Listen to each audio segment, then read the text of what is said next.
Hello and welcome along to another episode of this FM22 One Club story from Hemel Hempstead Town with me, Daniel.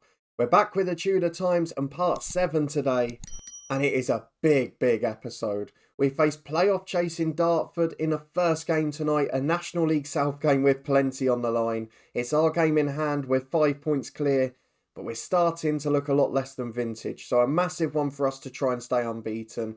And then we've got a second leg of an FA Trophy semi-final. We've got all this way without playing a National League side, but now we face Barnet, and as you may be able to see from the top right, we've got a slender 2-1 advantage. So 2 season-defining games, probably a season-defining episode. If you're looking forward to it, please do chuck a thumbs up on the video. I hope you're enjoying the series. Subscribe down below for daily FM22 content from 2 long-term stories. Of course, the head coach will be back at 3:30 today. That one's starting to hot up towards the end of the first season too. And this one will be back 11:30 every day through this week and next during the beta. You can also come and join me live on Twitch at 6 o'clock every day this week. We're playing with Derby County in the FM22 beta. But a massive thank you for your support as we come back for huge games with Hemel Hempstead Town. We've got a few signings to get through very quickly as well. I wonder if we might get our youth intake during this episode too.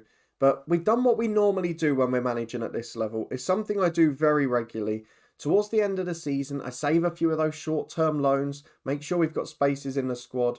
And throughout the first season, normally with these sorts of clubs, as we have been here, we're getting people off the wage bill. People who are earning big money but aren't getting football, we get them out and we want to get loans in. So we've just bolstered the squad in that form. So probably been our busiest ever episode transfer-wise so far, which is bizarre, coming into a video in April. However, we've also been dealing with first team contracts, and that leads to the first bit of bad news you're going to see on the way to our transfer dealings. Because Joe Redmond, our star centre-half, rejected a contract with us. We offered him an extra 70 quid a week, but he wasn't willing to take it. And he signed a deal for nearly £1,000 a week with Sligo Rovers, so I perhaps understand why he rejected our deal now. But he will be going in the summer. It's been brilliant for us, has been a star in this team. And I don't know how we're going to replace him. What's worse, if we go to the senior squad in a moment, is that Kopekwa wants a 700 quid a week deal to stay. We can't afford that. Our top player's on 475 and he's leaving in the summer. The rest of them are on 350 or less. So we are in big trouble defensively, even if we do go up this year. In terms of transfer history though, we have improved the squad and we have managed to get a few off the wage bill. So Alfie Cerulli, who was milking 325 quid a week off us, he's gone to AFC Telford on a free. Striker who can't finish with no composure, he wasn't my cup of tea. Louis Patchin was a young goalkeeper, he's gone to Boreham Wood, another 150 quid off the bill for us. And then James Koloski from St Albans last summer, didn't get much of a look in for us to be honest. He wasn't good enough once we got Redmond in.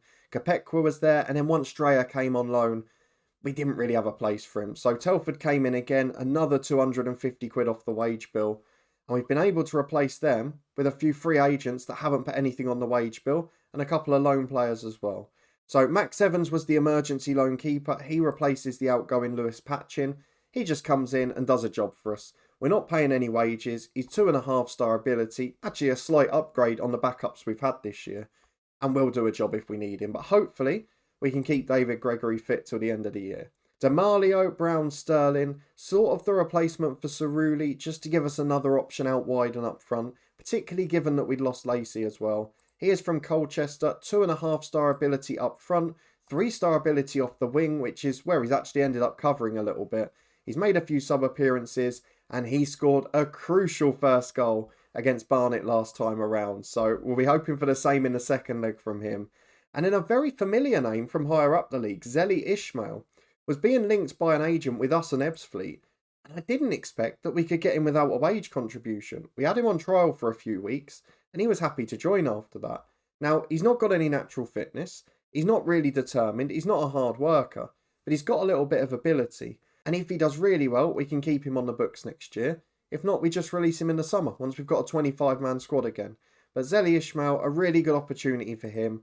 He was playing in the EFL last season with Bradford, so certainly not a poor player by any means. But a few additions just to beef up the squad. We've got as many people in as we can. We're as well covered as we can be. A few of the midfielders starting to decline physically, the likes of Stephen Gleeson in particular. And of course, a little bit of bad news on the contract front. But generally, we're still doing really well. We're unbeaten still. We've had a couple of disappointments. And you can see the goals are drying up. But thankfully, the goals conceded column is looking better than ever. We kept 5 clean sheets in a row not long after you were last with me, but that followed probably the most disappointing one of the second half of the season. We were 2-0 up at half-time against Concord. It was Sodende and Gleeson who got the goals there. 91st minute equaliser. It's just as I was about to go and do the time wasting and that as well, but it's not to be, and we dropped 2 points. We bounced back against one of the bottom sides well in a 2-0 victory away from home. Dobson and Sedende either side of half-time. Gleeson had missed a penalty in that one too. A big 3-0 win against Dorking Wanderers, a side that we've of course managed before on the channel. Marsh Brown with the first goal and Sedende back in form with 2 more there. We were fortunate again in the FA Trophy quarter-final to draw a side in the bottom half of our league, which at quarter-final stage we wouldn't really expect to be happening. But James Dobson with a first half winner there, got a knock, and we were actually really poor, but we still got the result, and that's all that matters. Same scoreline against Chippenham, another late winner. This time Sam Dreyer into the team at centre-half, nicks one from a set-piece in the last 10. A 0-0 draw away at Bath, we got fortunate here again. They scored a late winner, which was a marginal offside, and it was ruled back, it was disallowed, and we survived with the clean sheet. But Kopekwa, you can see at the back there how good he was. We're going to really miss him if he goes. A 2-1 win against Chelmsford though as we got back to winning ways. Again, a poor display, but Sedende with 13 minutes left finishes his brace. And then the same scoreline in the first leg of the FA Trophy semi-final. Sedende and then Brown Sterling getting his first for the club. What a time for it at the start of April. But 2 big games to follow now. We're going on the road to Dartford and Barnet. Not big trips, just down to London. Hopefully we can stay unbeaten. 2 draws isn't a disaster. I'd love to win the Dartford game because it would virtually wrap up the title at this stage. But at the moment, we just want to make sure we don't lose a game. I don't think we have this calendar year. No, the last defeat was in October. I know there's a lot of draws in there, but still, this side has become ridiculous. We've seen how resilient they are. The last episode was the perfect example if you hadn't seen it. 2 games where we should never have come out unbeaten, and we managed to come out with 2 victories in bizarre circumstances. But this is now a more crucial screen than ever. It seems to directly correlate to how we're getting on. Morale's always played an important part. Managerial support to an extent has, but team cohesion is now represented very well. And with it being good, we'll hope against Dartford we can get a positive result. One of the tougher sides we're going to face this year, one of the best goal differences in the league. We're probably going to have to be a little more cautious than normal, and we're going to have to make a lot of changes, because Saturday's FA Trophy semi-final, you can see, has taken a lot out of some of these boys. So I'm going to try and rotate the 11. We want to play a side that can still get at least a point. We'll be back in a minute to run through the team that's going to head away to Dartford. Well, this is what we've gone for then. I've rotated as much as possible. There's still 2 players with slightly poorer condition in the lineup, Kopekwa and Ochieng. The reason being, Kopekwa, if he is going to go in the summer, we might as well just play him out now. He's in brilliant form, the best of anyone in the squad, and this game we need to be good defensively. So I'd rather rest the attacking players here and then try and get on the front foot against Barnet. Ochieng, just because he's slightly younger and fresher than Gleeson, played a few less minutes in the 2 games and has a lower chance of injury. It's as simple as that. And then going forward, we've got Oguntoyo pushed further up. Brown Sterling will make his first start for the club in the league. I feel pretty good about this. So we've got David Gregory in goal, Paul and Shaw are the fullbacks with Kopekwa and Dreyer at centre-half. Ochieng, Mantum and Carruthers the midfield 3, Marsh Brown and Oguntoyo the wingers. And then Brown Sterling makes his first start up front for this football club. We've got good players on the bench, including Zelly Ishmael for the first time, and Ellis Watts there as a utility man as needed. So let's go and get into it. A draw would be a great result, but are we going to just run out of legs? That's my only worry towards the end of this season. And here are the lineups. A familiar name as skipper for Dartford, Junaid Mead.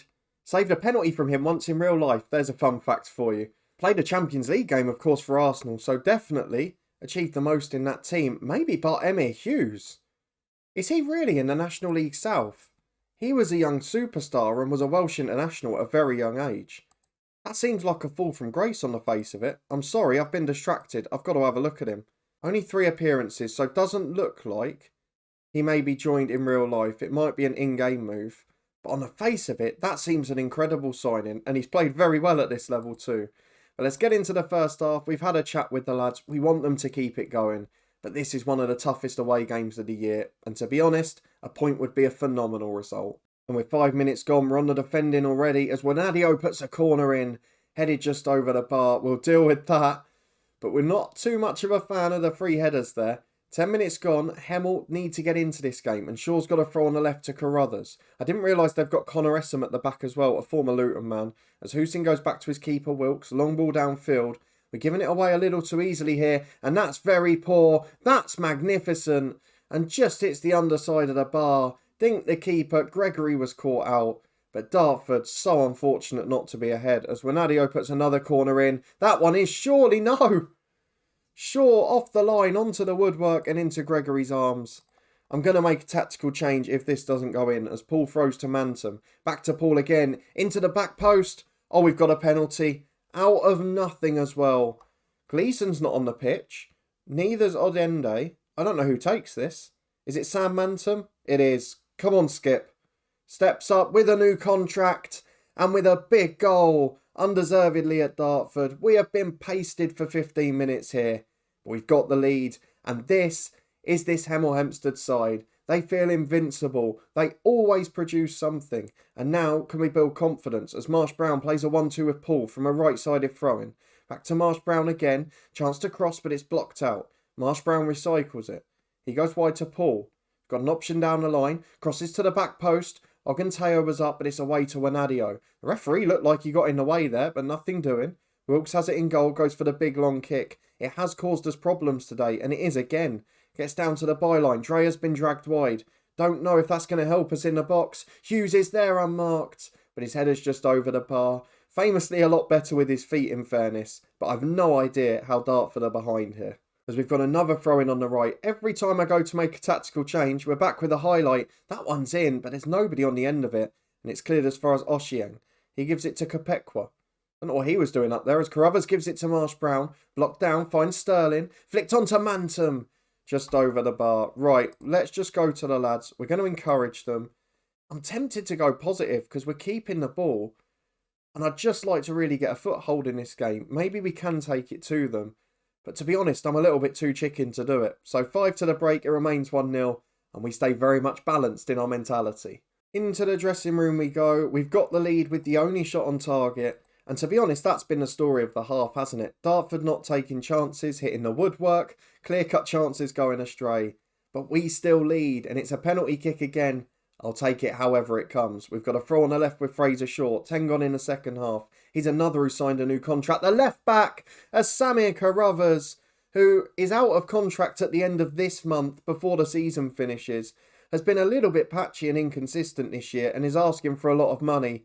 He might have just earned it with that. A goal out of nothing for Hemel Hempstead Town. And this side continues to not know how to be beaten. What a performance, really. The resilience, the moments of ruthlessness up front. We've barely had a chance in this game. As Aziz gets the ball on halfway, back to Vaughan. He plays down the line to Wanadio, who's had a real impact in this one in fairness.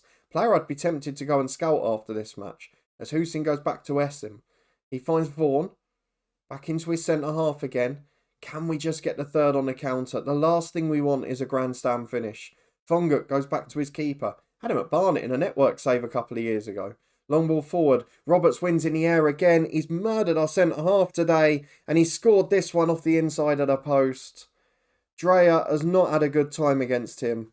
Roberts has been absolutely sublime.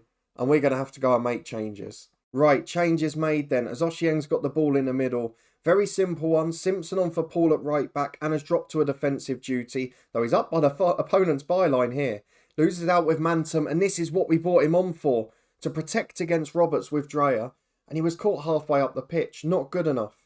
The other two changes, just straight swaps on the wing, for two players that were knackered and not playing that well. So Oganteo and Marsh Brown off, Zeli Ishmael for a debut and Watts on the left. And here is Zeli Ishmael, almost an instant hero. Went from 30 yards, it was a fabulous strike, and the keeper tips it wide for a corner. How many minutes of stoppage time? There's 3. Well, I'm not making the mistake I made against Concord. We are going full defensive. This is all about clinging on. I don't care if we don't score another goal. A 2-1 win would be beautiful. And we're 3 minutes away from it. Stoppage time concluding.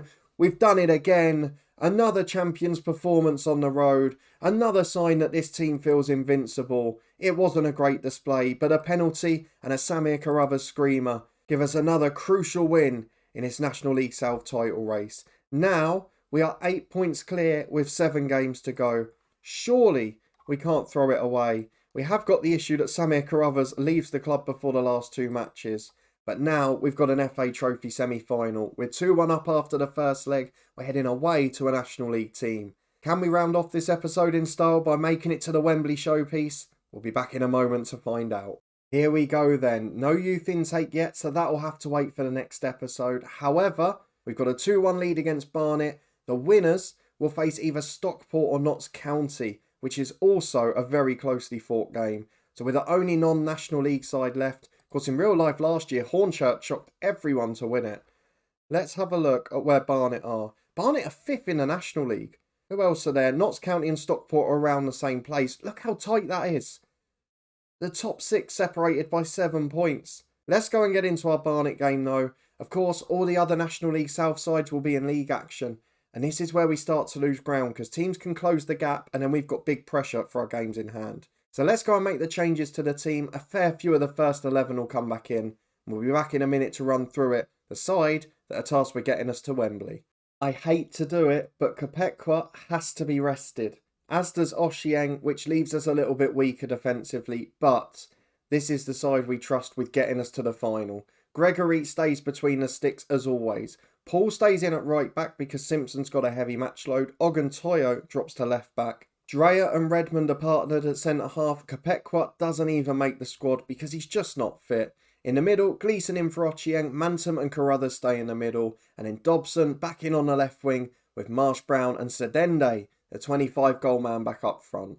So into the game we go. We've got the likes of Watts, Sterling and 2 good fullbacks on the bench if we need them. And if we need 10 minutes out of a tired Ochieng, we'll certainly go and get it. But let's go and head off to the Hive and hope it's just a small stop off on the way to Wembley Stadium. A good Barnet side, a similar team to the first leg. Oxborough in goal, a really good keeper. Been a legend for me in FM a couple of times in the past. Cian Flanagan's a good midfielder. We had him at Macclesfield last year in our little save. Or FM20, wasn't it? Time's flying by. And look at that centre half, Aaron Cashin. Those who have followed the live streams will know the drama with him we had at the start with Derby. They've got good players on the bench. Mitch Brundle, another former hero on this channel. But let's go and head into the first half. We have got a brilliant opportunity here. I'm going to say, let's prove them wrong. There's no pressure on us. But we've got to remember as well, this is a side in the National League playoffs. This is where we're aiming to be in 2-3 years. So if we can get a result in this one, it's massive. As Powell gets a header early doors, Barnet looking a threat from set pieces. And they were a match for us in terms of the stats at home. As Turley goes long downfield, Dreyer intercepts, finds Mantum, who gives it wide to Marsh Brown. Tell you what, a goal early doors would certainly be a big confidence boost as Mantum gets it again. Scored that penalty last game, releases Marsh Brown down the right, gets to the byline, crosses in, Dobson's there!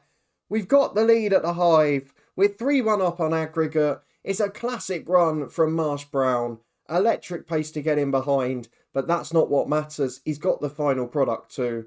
Dobson at the back post, pretty tall for a winger and pretty decent in the air as well. It's great having a 6-foot winger at the back post with a 13 jumping reach, and I'm going to try and make that a pattern of our play moving forward. As Barnet have got a free kick in a dangerous position, the 20-minute mark ticks over. Doherty takes it, it's a great strike. Not right in the corner, but from a central angle on the wall side. You can't blame Gregory for not getting there. Barnet back on terms, both shots on target in this game have gone in, and the tie is still all to play for. It's a cracking event. So I've just gone and had a look, and it seems that Barnet are playing about 8 of their first 11. This number 10 Vassilu is one of those that aren't, as Powell's shot's blocked off the line after a good save from Gregory. And a couple of their 3 changes are enforced by injury. So Barnet are giving us big respect here. As Cashin's injured at the back, that's key for a corner. And it nearly leads to the goal. The centre half wasn't there to mark the centre forward, Sedende. And in the end, it's just somehow fumbled over the bar. I don't know how it was missed, as the corner second time around isn't quite as good. Dobson's cross is blocked, but at half time, we're still ahead in a tie, I think. We've played 45 seconds over. Dobson's picked up a knock, not at this time of the season. Oganteo down the line. I think he's going to be playing left wing second half, and I'll bring on Fraser Shaw at fullback. As Manton, the skipper, tried a thunderbolt right on the stroke of the break, but it doesn't quite hit the target. And at half time, it's 1-1 and 3-2 on aggregate. We've done so well in this tie. Let's make that change. We'll go a bit more defensive. We've got 45 minutes left here, and if we win it, we've got one hell of a finish to the season coming up. As we've got a corner kick with Gleeson, who takes over set pieces to Sedende at the back post. Victor Sedende, you absolute legend. Another one that signed a new deal, and I could not be more pleased about that. What a footballer. He nearly got a little dance out of me there.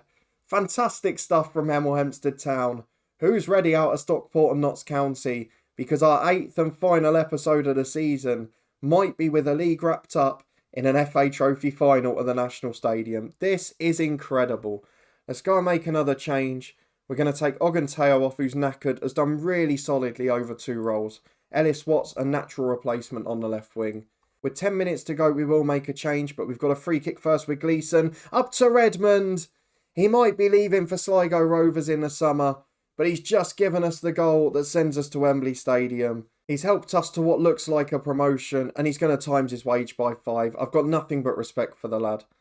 Now, do we take off one of the centre midfielders or Chris Paul? I'm going to take Paul off. He looks complacent, he's not playing well, and Simpson's the first choice right back, so what a change to be able to make. In towards stoppage time we go. I don't even need to do the time wasting stuff. We are 3 goals ahead on aggregate, 2 on the day, and as soon as Barnet chased this game, we got right on top of them and took advantage. Momentum is the biggest word in football, and today has proven it yet again as Watts gets in down the left. Goes back to Fraser Shaw, the other substitute. Hasn't put a foot wrong since coming on. Goes inside to Gleeson. Back to Manton. Goes for the strike. How about that for the cherry on the top of the icing on the cake? Absolutely phenomenal from the skipper. A very different performance to the one in midweek at Dartford, but the same outcome, a Hemel Hempstead win, an FA Trophy final, and after a shaky start to the season, we were in the bottom half after 10 to 12 games, don't forget. We are now in absolute dreamland. Gleeson might even be earning a new contract. He's not very good anymore, but he continues to deliver. And Ebbsfleet have dropped points.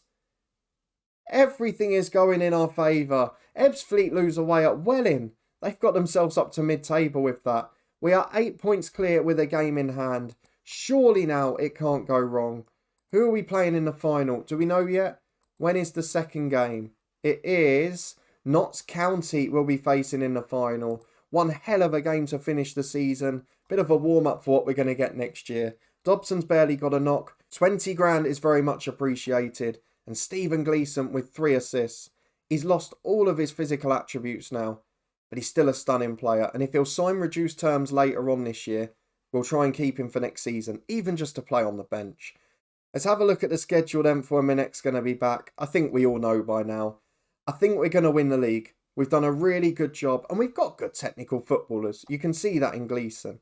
However, it looks like that's wrapped up pretty early, so we're going to get through to the end of the season, and we will be back for the final game, which is an FA Trophy final at Wembley Stadium. The 22nd of May. We'll be well into our summer work by then, but non-league finals day will feature Hemel Hempstead Town. If you did enjoy this episode, those 2 brilliant performances for very different reasons, please do put a thumbs up on the video.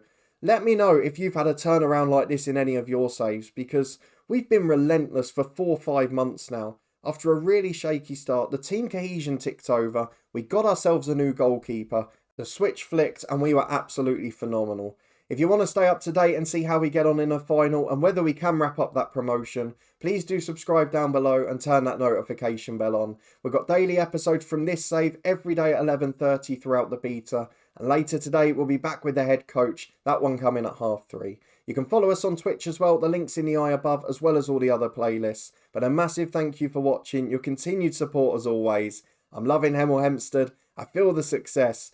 We're ahead of schedule and I think on our way to the National League. I'll see you next time, see if we can win a trophy.